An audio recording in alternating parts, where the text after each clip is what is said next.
Welcome to The Tactical Traveler, the podcast where adventure meets precision, and the journey is just as important as the destination, bringing you the inside scoop on the most thrilling and efficient travel experiences. Each episode, we'll dive into the art of travel, from navigating off the beaten path destinations to mastering the art of packing like a pro. So buckle up, get your compass ready, and let's embark on a new adventure with Tactical Traveler.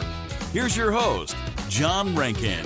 Hey everybody, welcome to the Tactical Traveler. I am back at you with another great episode, an even better guest. Today I have with me Neil Conlon. Did I say it right? I messed that up. How do you say it again?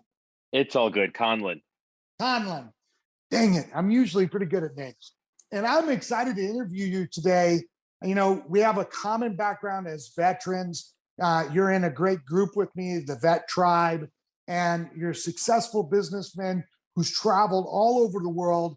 I'm really excited to have you on the show because I believe that you can bring a lot of value to all the veterans and all the people that are listening to this podcast today. How's your day been going, man?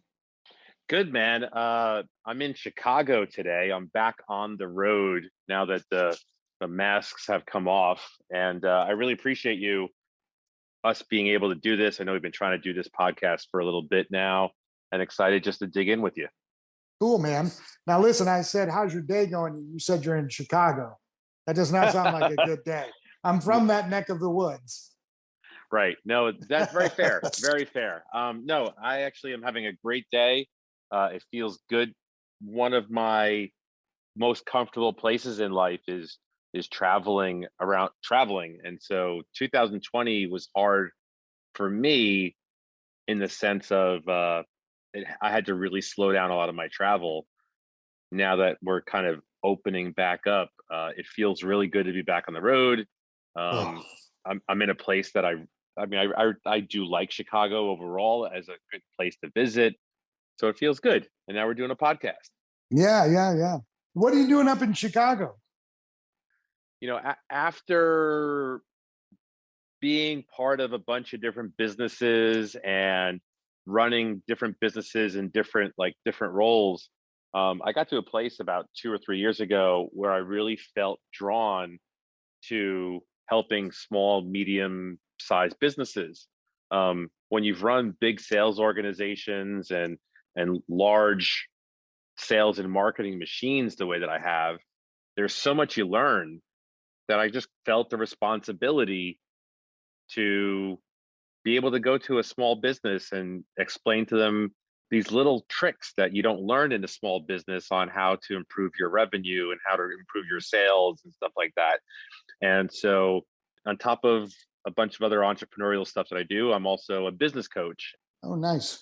I've been really committed to, if someone commits to my business coaching, I'm like, let's get me on a plane and let me come out and meet you. Let me spend time in your business. Let's see where we can help. And let's see how we can swing the door back and make sure that whatever hits people took in their business in 2020, they can recuperate through that, in 2021 and beyond. So I'm here with coaching clients and some customers. Oh, that's nice. Now, prior to COVID, because obviously for everybody, both corporate travelers as well as leisure travels was a nightmare. But on average, how many trips are you taking a year where you're helping clients or leisure? Or, if you're a business owner, they're all in quotes business trips, but we'll save that for later in the show. Right. In 2018, I was on an airplane for 300,000 miles. Oh, nice. And 2019, I was on the plane for 400,000 miles. That's like dozen trips around the planet per year. And what I would do for almost the whole entire year for both of those years, and I'd already been doing global travel and domestic travel before then, but those 2 years were committed to every Monday morning for the most part. I'd be home. My home base is New York City. I'd go into my office, meet with my executive team, learn whatever we were working on for the week. And most of the time by lunchtime or right after lunchtime, I'd be headed to the airport. I'd be on planes the whole entire week, planes, helicopters, boats, wherever. And this was global and domestic, speaking on stages or going and seeing clients and customers, and then usually trying to make it home by dinner on Friday, because my commitment to my daughter, to my 10-year-old daughter, was I'll be home by dinner on Friday. And that included trips to Japan, included trips to India, trips all over the world. I try to keep them to a 4 or 5 day minimum. Obviously, more than that, it'd be, in a place for 10 days or 12 days or whatever it is. But I've definitely done my fair share of the mileage. Right, right. Yeah, I mean that's an insane amount of mileage. Now, take me through your journey. Have you always been a traveler, or is this something that developed over time out of necessity from being a coach? Talk to me a little bit about that journey and that process. Yeah, no, I appreciate that. The one thing that's funny about travel, going places, going different places, going places that are different from we're used to, is that it gives us a different level of perspective or awareness. And first time I went on an airplane, I was like, I don't know, 12. My grandmother took me to Ireland for my That's a good first trip. first airplane trip. But my grandparents are immigrants. They all came either on a boat or a plane from Ireland, and my one grandmother took me back for a summer. My grandparents had played a pivotal role in me growing up, and there was constant, throwing the kids in the car and going all up and down the East Coast to different states and different things. And I got kind of a bug at a very young age about understanding the like to go different places and experience different things. And then that carried over into my time in the Marines, where even in peacekeeping times, pre 9/11, I had done we call them a MEU, but a couple thousand Marines go on a aircraft carrier class type ship, and then spent a bunch of time in the Mediterranean. I lived in Japan, in Okinawa as a Marine. And then when I got out of the military and moved back to New York and was in corporate roles, when there was an opportunity for a need for people to go overseas, because we worked with a lot of overseas resources, I already had the experience of knowing what it's like to work with people in different cultures, different time zones, all that stuff that you learn from travel. And as I've grown, then I grew into the startup space, and then I decided I was going to become a speaker and figured out how to get paid for speaking events. And the next thing I'm running around the planet speaking in India and speaking in London and speaking all over the United States. I mean, at one point in that mix of the 2018, 2019, I was on a speaker circuit and I was doing 4 cities a week.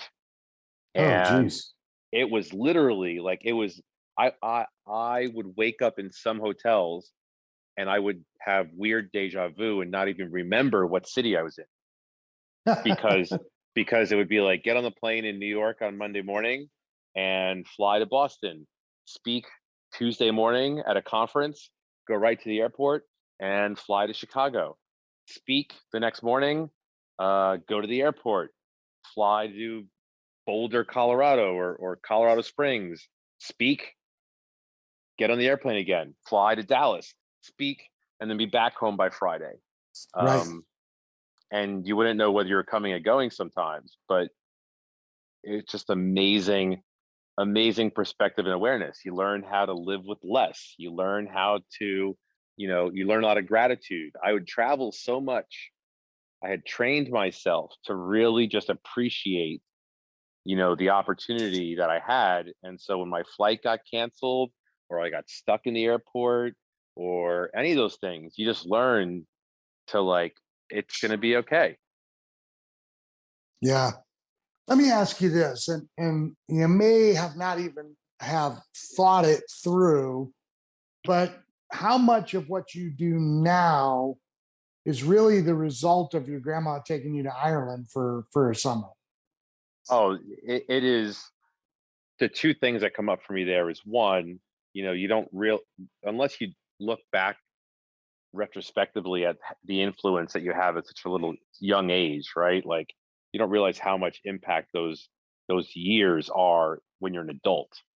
That was a huge impact. And the other thing that my grandparents taught me at a very young age, that my parents divorced when I was young, and my grandparents stepped in and were amazing, and they always like overcompensated a little bit, and they actually said to me over and over and over again, Neil, you can do anything that you apply yourself to. You can do anything.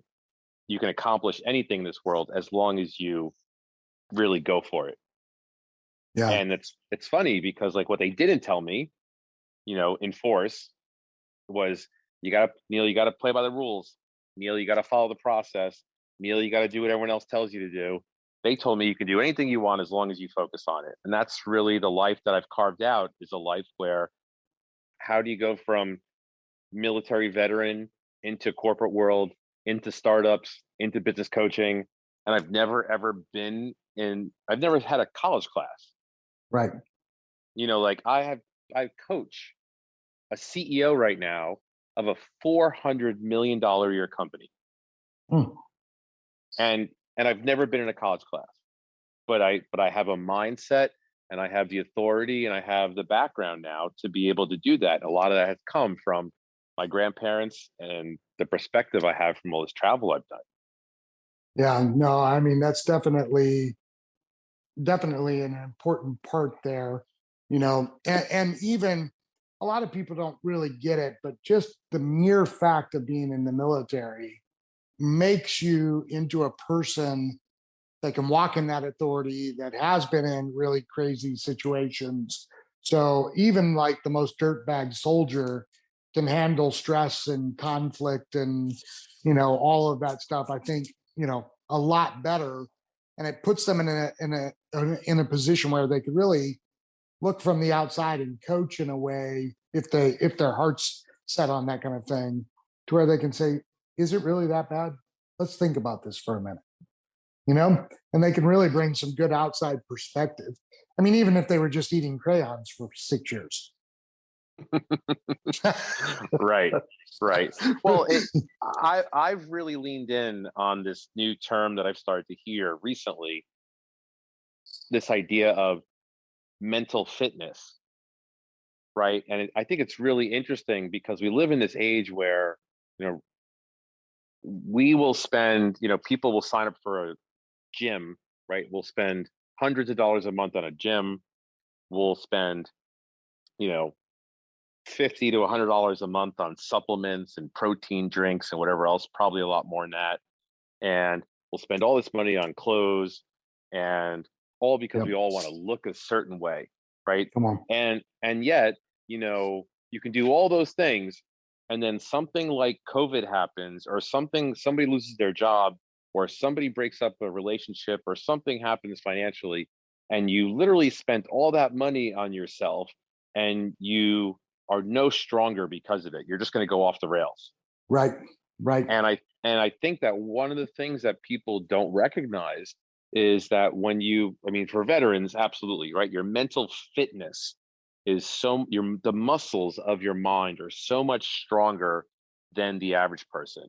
And that's really the way that I've started to look at, mindset, is like, if you feel like you can't do something, or you feel like you're not capable of something, it's just a fact that it's a muscle that just hasn't been flexed in a while, or a muscle that hasn't been developed yet.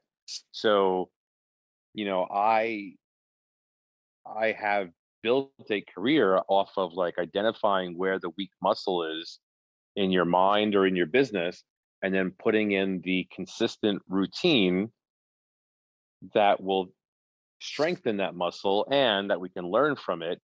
And then once we know really how the mechanic of the muscle works, well, then you can actually put it in place. Yeah. And, it's so important, especially from a veteran perspective or a military perspective, about that idea of mental fitness. I don't know if they say it in the Marine Corps, but they say it all the time in the Army. Your body will quit long before your mind will. if you don't let it your mind quit type thing.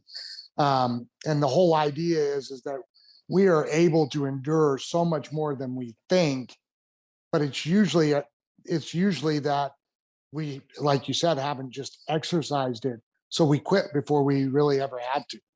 Right. I appreciate that you just said that. Here's an interesting thing that I learned a couple of years ago is, our bodies operate, off of electricity, right? Hmm. We produce energy. The I don't know the exact words 'cause I'm not the most savvy with my words sometimes, but like the amount of electricity that our heart produces is actually 33% more than the electricity that our brain produces, Hmm. right? And that's where the relationship is between what your body, it's like your body will go to a certain point, right? But your mind can then make the body go into autopilot, Right. right? And that's why, like in the military, how military people are able to be physically fit and then train mentally to be able to go longer distances, swim further, climb more, do whatever they got to do. But what get but the driving mechanism behind that, right? Like this level of service or purpose, whatever you want to call it, that military veterans take on is comes from the heart. And it's great to say that because it sounds cool and fun, but in knowing that the heart produces 33% more electricity than the mind does, that when you can't when your body's ready to quit and your mind's ready to quit, you can go to a place of like, I'm doing this for my family, I'm doing this for Yeah. my legacy, I'm doing this for my kids, I'm doing this for me. The heart will then push you even further. Yeah. Yeah. Just because we're on this topic of mindset, if somebody's listening today and maybe they don't have the privilege or the advantage of coming out of a military background, because I have a mixed crowd that listens, what would you say is your top one or two books that they could pick up on mindset? I think anything by David Goggins, anything by David Goggins, because he is such an extremist that even a couple sentences from that man's mouth implemented in your life could actually change some things. I think the other thing is I think anything by Brene Brown. Yeah, man, she is really, really good in a very, very, very different way. Right. Right. And I think like we're talking a little bit about mindset, we're talking about perspective. And I think one of the things that's most important is to recognize that like this level of mindset comes from like I say it like this. People often come to me because I have this like warrior mindset. And I think that there are lots of and people will misinterpret because I'm this tattooed, bearded military veteran guy who's very forward and very leaned in and very conscious and very aware that that's what people need to subscribe to be like in order to adopt this warrior mindset. And I don't think that's true. I think that people need to just be able to adapt and overcome and step into this warrior mindset, whatever that is for you. There's so many Right. different versions of it. While David Goggins is running 200 miles in the desert, in 3 days or whatever craziness he's doing in it now, Right. you know, I think somebody like Brene Brown is a warrior in her own right in the way that she operates. Yep. Her material, man, is really good. Really, I I actually, so for most military guys, we get the Goggins stuff pretty easily, right? I Right. actually think that a lot of our brothers and sisters probably need to spend more time with Brene Brown to kind of balance out that mindset, because Completely. she talks more, a lot about that vulnerability, that there's strength in being vulnerable. And we both come from a community that you never let them see you bleed, right? And she really attacks that mentality and shows some deficiencies in that. I have found her stuff to be very challenging for me personally, on a personal level. Totally. I completely agree with you. It took me, I'll be super open and vulnerable. I'm in a place in my life where I feel comfortable to say that, right? In the military, one of the most amazing things about the military is that for whatever period of time you serve, you are even on a day where you feel like shit, even on a day where you're hungover because you drank too much with your buddies last night. There, one, you are reminded by the uniform you wear that you Yep. serve in this capacity. Two, there is somebody during that day that is going to tell you that you are the best of the best of the best of the best. No matter what, everywhere you go, there is a sign, a flag, or something that's like you have a purpose. It is reinforced over and over and over again. Yep. And then when you get out of the military, it just goes away. It really does. It goes away. And then, it's gotten a lot better, but it takes us so long to unpack that stuff. And then you pick up a book like something Brene Brown would write, and you start hearing words like boundaries and surrender and vulnerability. And these are all things that were to military folks were, dirty words to us. Yep. Yeah, I think I don't remember if I shared it on the podcast or not, but it was a very rude awakening for me when I got out. I did not serve during wartime. I was just after Desert Storm and got out before 9/11. And I remember getting out, and I had done airborne school, ranger school, air assault school. So, I was doing a lot of that high speed stuff. And, when they do, I don't know what the Marine Corps calls it, but they used to call it A-capping in the Army, which was your separation process. They're like, oh man, your resume is going to look so great. People are going to want to hire you left and right. It's going to be, you'll have no problems. And then I did my resume, and my first job, the guy was looking at my resume and he goes, what forest did you serve in? Because I had Army Ranger on there. It was at that moment that I realized that from enlistment to ETS, I had been lied to. It's like, okay, this guy has absolutely no clue. I was not in any forest, and Right. That separation is, and I mean, now you look at, I don't know how long you served. I did a short stint and got out and went to college. But you look at a guy that spent 10, 15, 20 years of his life serving, he only really in his entire adult life has lived one way.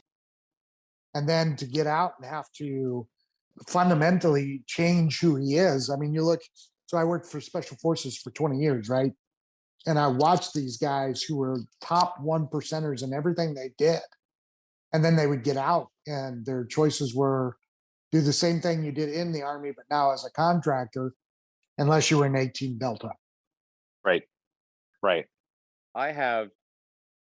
I'm currently coaching and have coached a master sergeant who just got out of the Marines after being in for 24 years, and a commanding general who just got out after 20 years.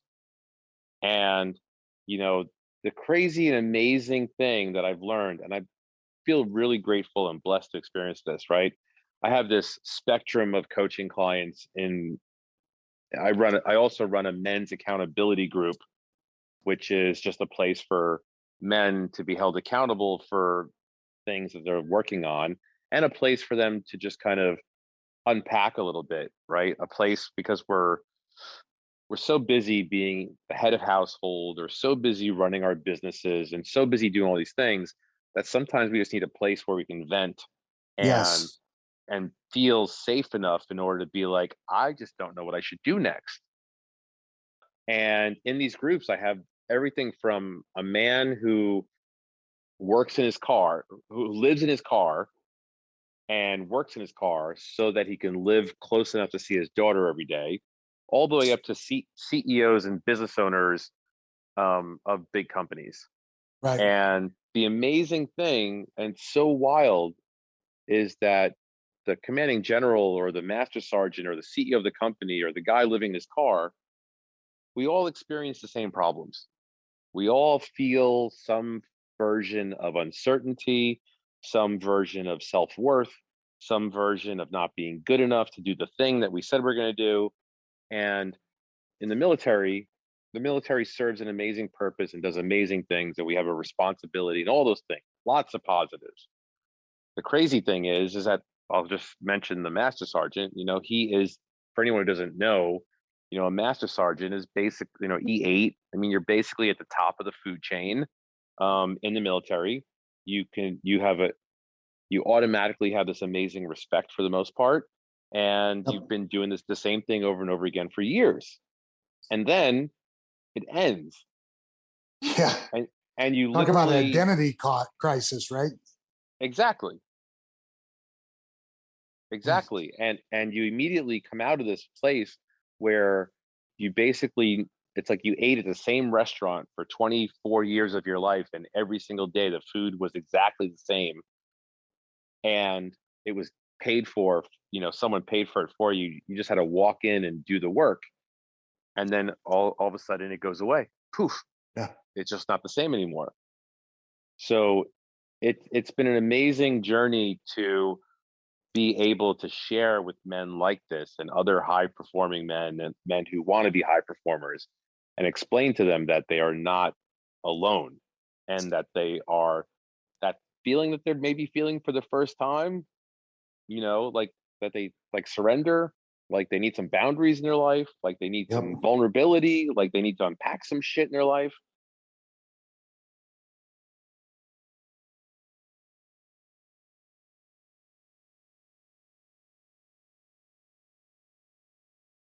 They may be feeling it for the first time, but they're not alone in feeling that. For sure. Now, what year did you get out? I served 96 through early 2003. Okay. So you were a part of the invasion of Afghanistan then as a Marine. So you did what, 5 years? 5 years? 8 years? Yeah, it's like 6 and change or something like that. So I got to experience the Marine Corps in both peacekeeping times and non-peacekeeping times. I got to see, what it was like to do humanitarian stuff all over the world, and then getting to see what we operate like, doing the thing that we're meant to do best anyway. Yeah. So what do you think was your biggest struggle when you were transitioning from the Corps to civilian life? What was that like? What was that biggest transitional challenge for you? That's a really great question. I'm glad you're asking that. I think the biggest challenge is, what I've learned over time is, I don't care whether you serve for 2 years, 4 years, 10 years, or 20 years. The amount of skills that the military is able to insert into people is amazing. And the leadership, the discipline, the consistency, the resilience, all of these things, right? These leadership principles. The hardest part is to be able to extrapolate the skill and transition it into words and language that can be accepted into the corporate world or business world. Right. So I don't know if you ever seen them, but it's like 30 memes, and they're all like office memes, and it's military guys who have gotten out and then now are in a corporate setting. And one of them was, it's got these two guys sitting there, and it's the military version is, Bob, that is the stupidest damn thing I've ever heard in my life.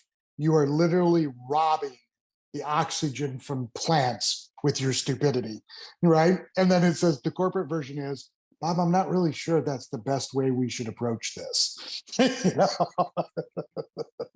Right. And that stuff always cracks me up, because you're just sitting there and you've been in these, upper echelon meetings, right? Even as a younger person in the military, oftentimes you're either the radio guy or you're the clerk or or you happen to be the driver for the commander.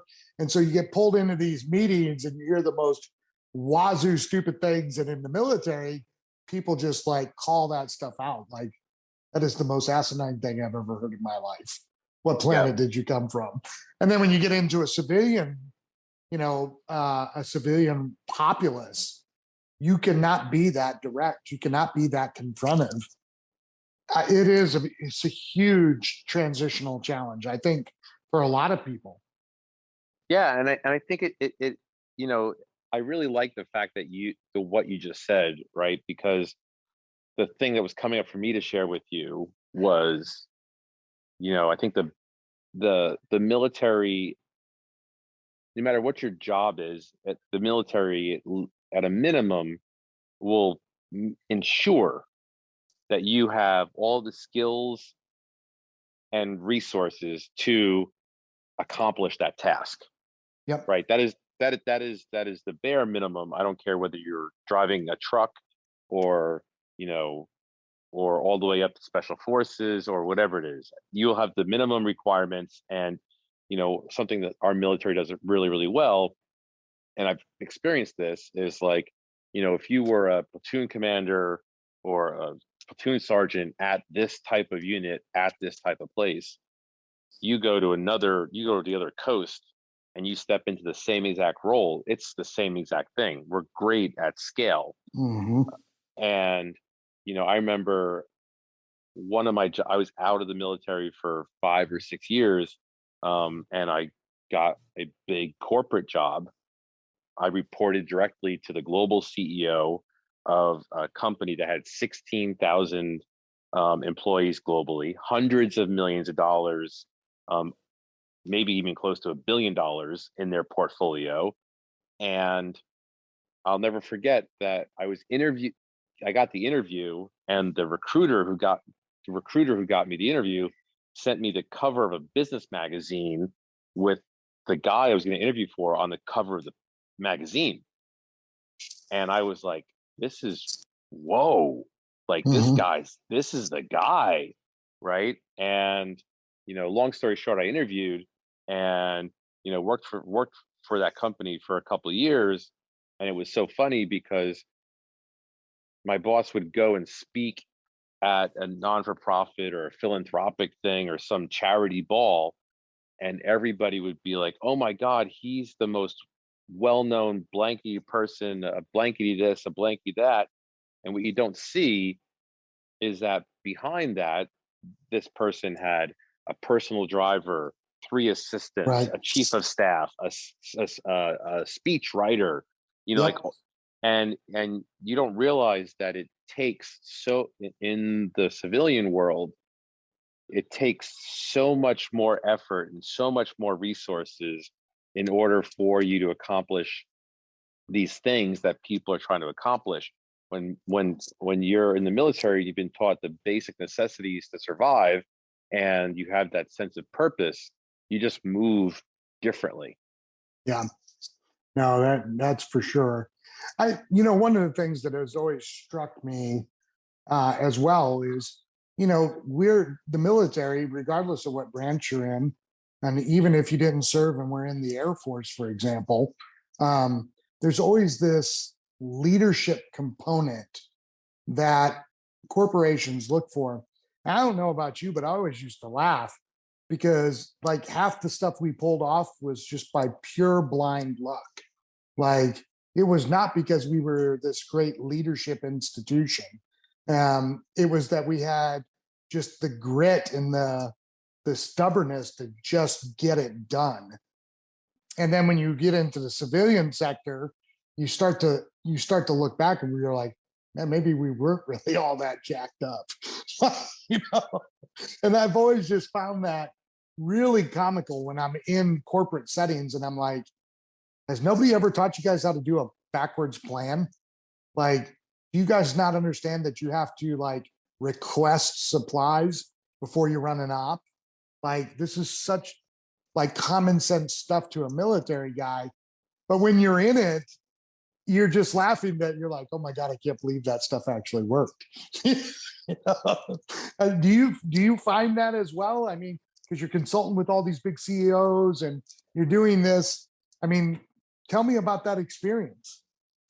Well, I really like this question because I think the thing that I think is most interesting is what you're really talking about, right? Is, I mean, the military, Marines, we would call it, I don't know, what's the acronym? SMEAC, right? Situation, mission, Yep. execution, admin, command and control. And it just gets ingrained in us, right? To think that way because lives are potentially on the line.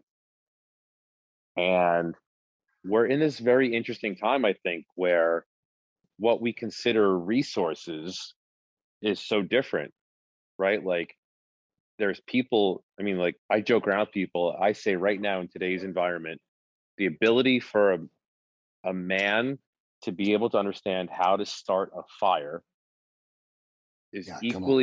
equally as important as understanding cryptocurrency Right. because they're both just forms of currency. We don't, the power grid might go off tomorrow. We've already experienced that that's something that might actually happen. And if you needed, I laugh at, I don't mind being open. I laugh at young men who can barely change a light bulb, let alone start a fire.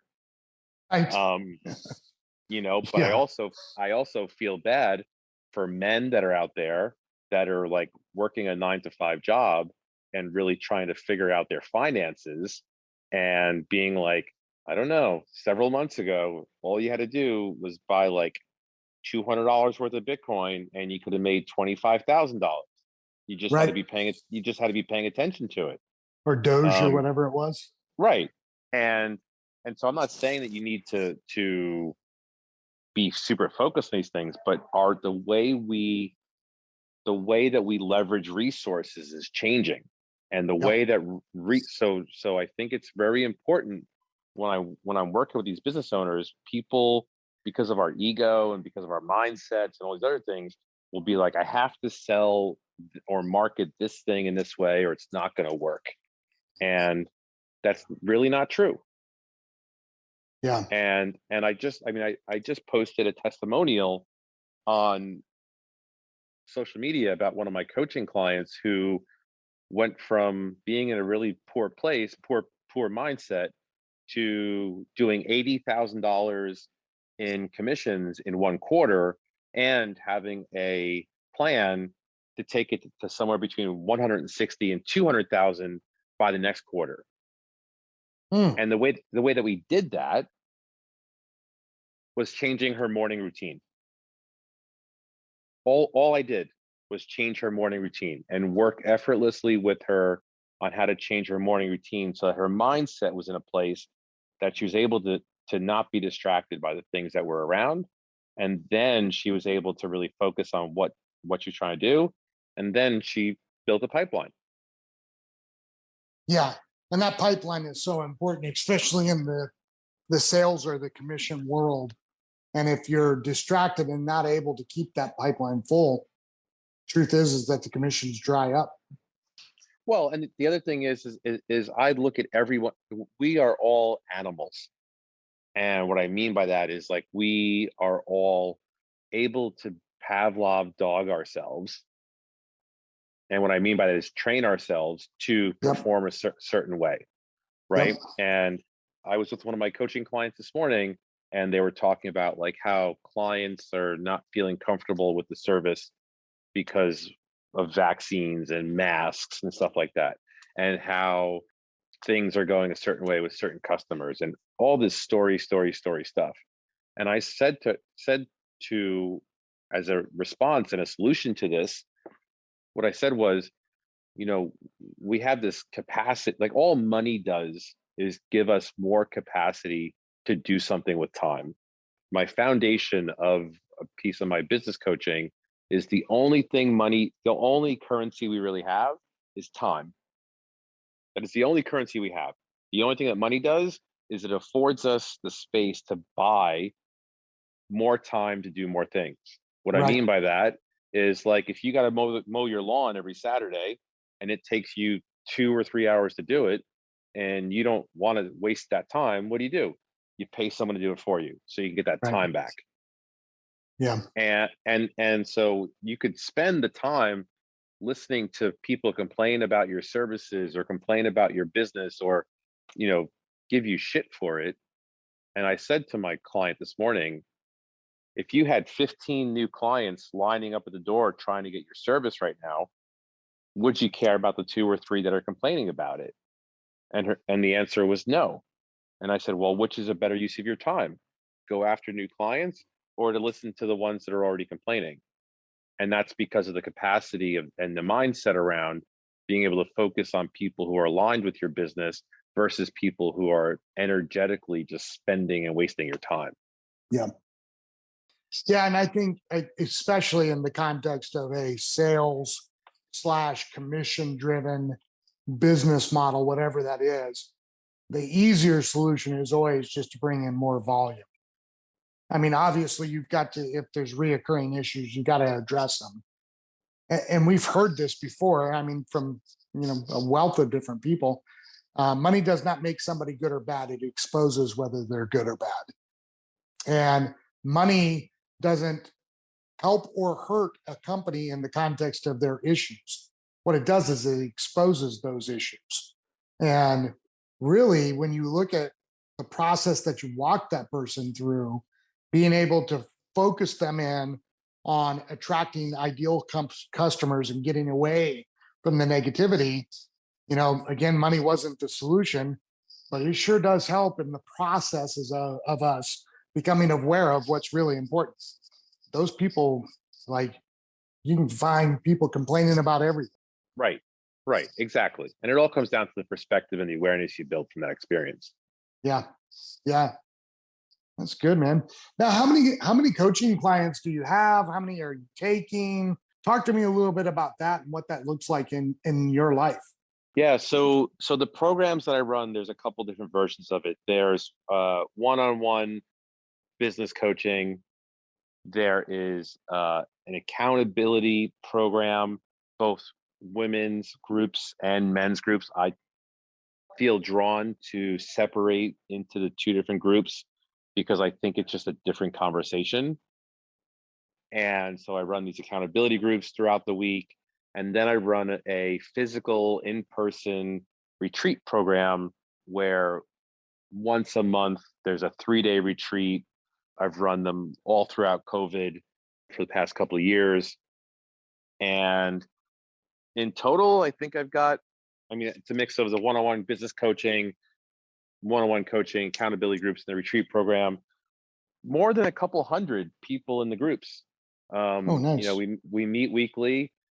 It's a place for men and women to check in and have someone kind of, I'll say, poke a hole in the thing that's getting in their way and see if it really exists or not. And then, as travel has started opening up again, traveling around to businesses and helping them to come up with smart solutions and smart ways for them to create more revenue in 2021, because the way that people are buying things has started to change. And the process of that they think about for making purchases has changed. And then the other big thing that I'm starting to become more and more focused on is by the end of 2021, Amazon will have ownership of 40% of the e-commerce industry in the United States. Yeah.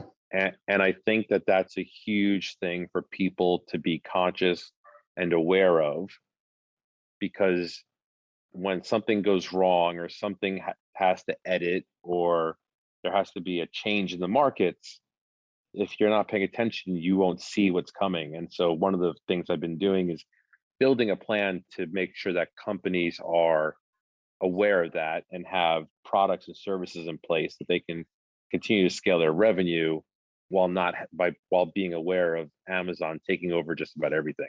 Everything, man. They're doing TV now. They just bought out a major franchise. I mean, they've got groceries. They've got, dude, that is, it's definitely a monopoly. It's a monopoly of convenience, but they are definitely gobbling up tons of of smaller entities and folding them into their process. And it has. It's changed the way we shopped. It's changed the way we've thought about acquisition of products and services. And I mean, Amazon's, even in the context of the show, is even dipping their toes into an online travel agency, an OTA like you know, an OTA like Expedia, where they would do discounted prices for their Prime members. I mean, they're in everything. Yep. And I would say, for anyone listening, what I think is amazing, something I'm coming across though, is post 2020, I have a pulse on the markets because of the clients that I have and the access that I have to people. And, these little, like, I'll say it like this: if you want Folgers coffee, or you want Dunkin' Donuts coffee, or you want K-Cups, Amazon is the perfect place to go for those things.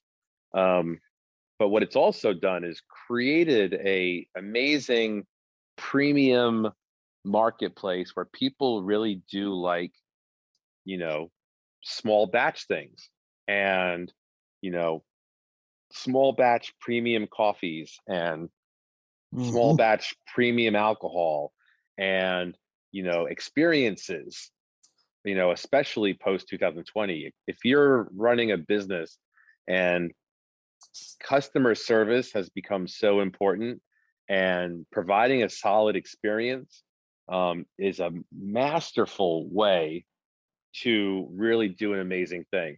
I just ordered coffee from somebody the other day who's in one of the Vetrepreneur Facebook groups that I belong to. And, the coffee showed up. It had little gifts, little trinkets included in it. It had a handwritten note from the guy. And I was like, this customer experience is such an opportunity, because Amazon cannot compete with that premium service. And so Right. I've been sharing with a whole bunch of my customer base that, like, you're wondering about keeping your clients, or how do you not get distracted by this? I'm like, you got to go all in on customer service and customer support and the experience. Right. Yeah. It's kind of like that, that old cliche: people don't care how much you know until they know how much you care.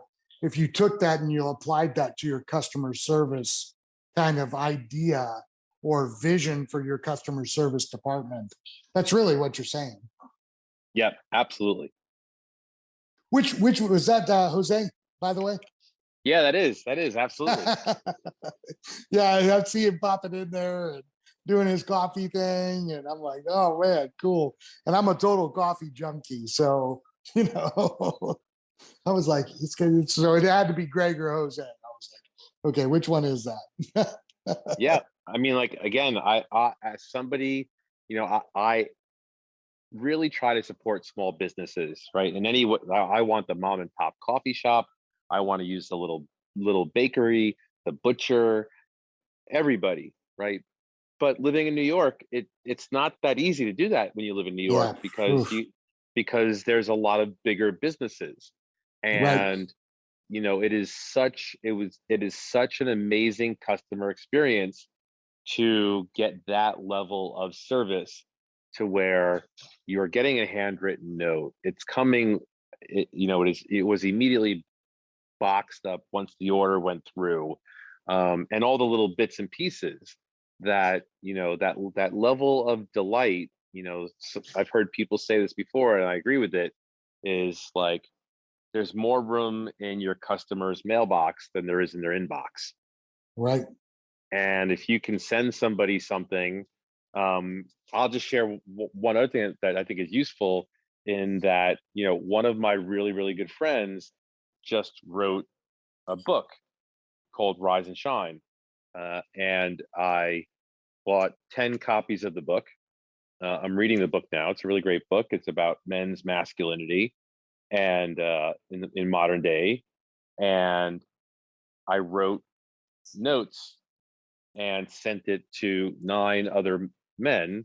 And in it, I said, if you find this book from my friend Bo to be as helpful and guiding as I do, I hope that you will buy 5 copies of the book, and that you'll share it with 5 men in your universe, because I'm really trying to support these small businesses and Sure. early stage authors, but also because of the impact of that, right? The impact of that is amazing.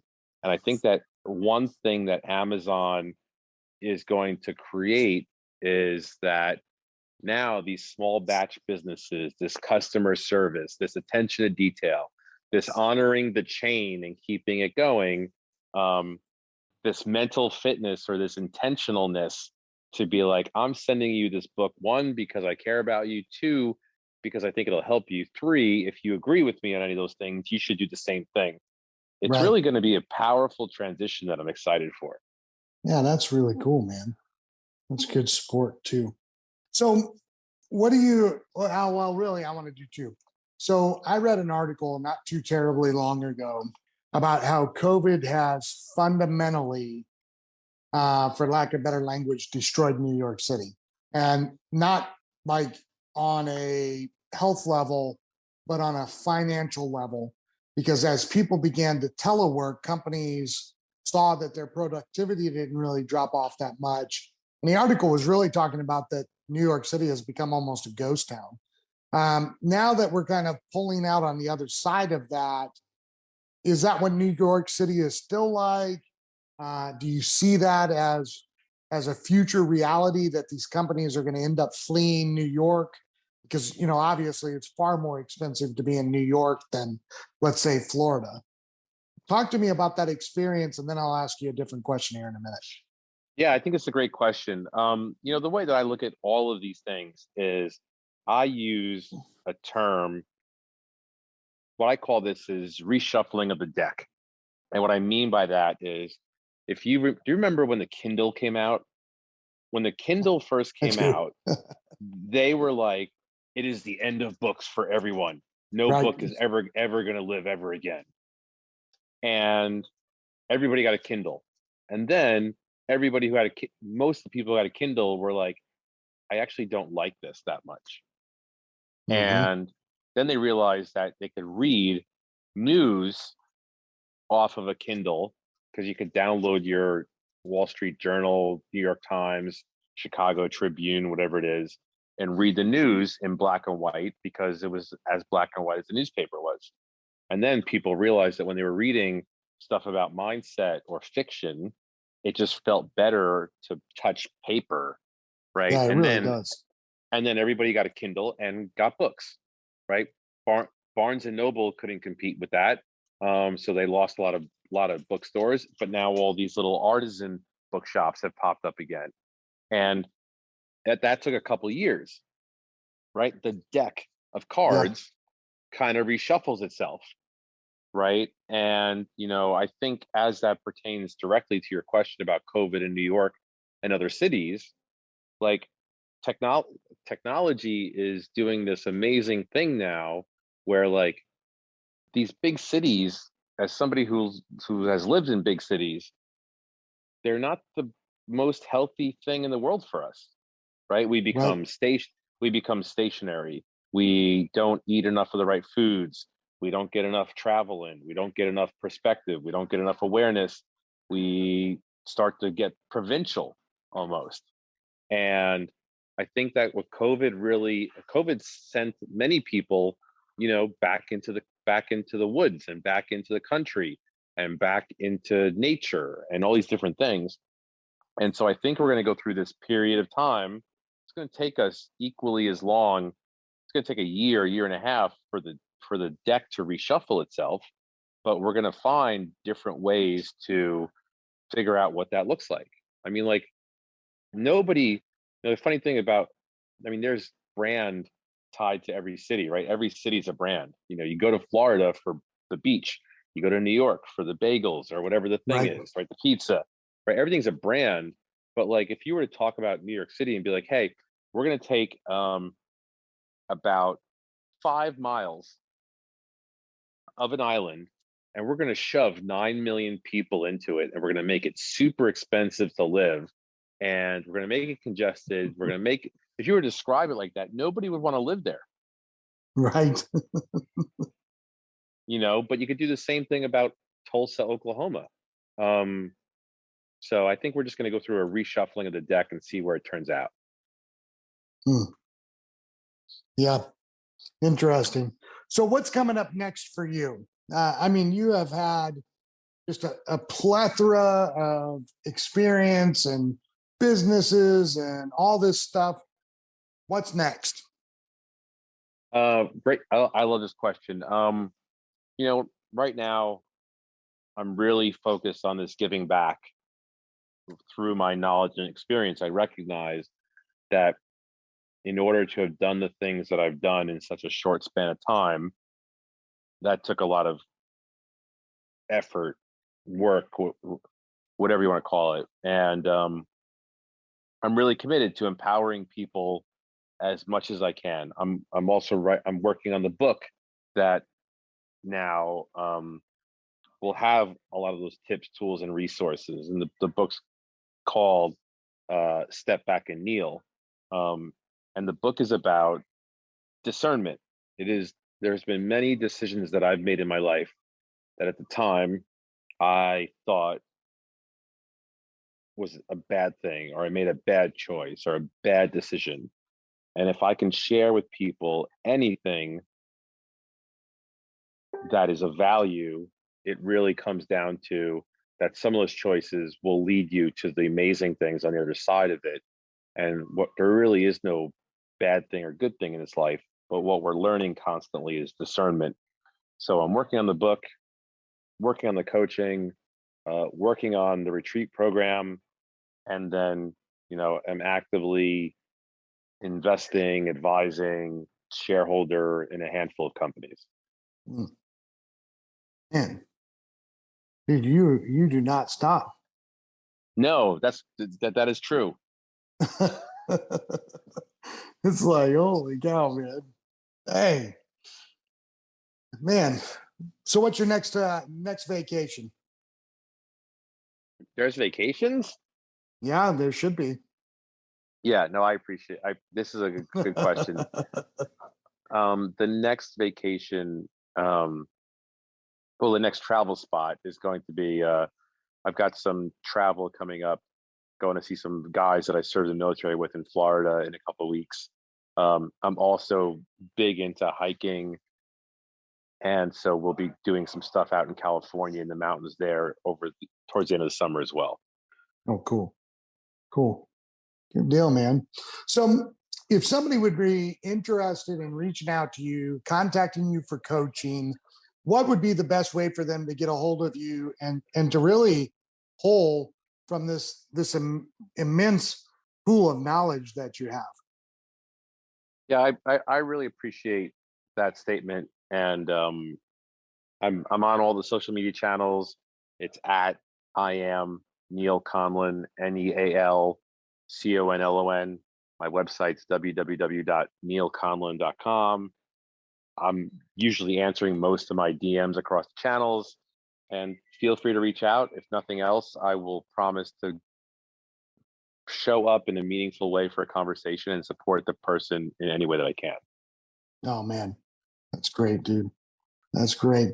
Well, it has been a real privilege talking with you. I've loved the conversation today. Appreciate you taking time out of your business schedule and away from the beautiful city of Chicago to spend some time with me, and look forward to watching your journey and seeing what's next with you. Thanks, man. I appreciate making the time for this podcast. I know we ran long, but it was great. Good, man. Thanks a lot. We'll talk to you soon. Don't forget to subscribe and leave us a review to keep the adventure going. Stay tuned for our next episode, where we'll continue to explore the world tactically. Until then, keep your itineraries tight and your travel spirits adventurous.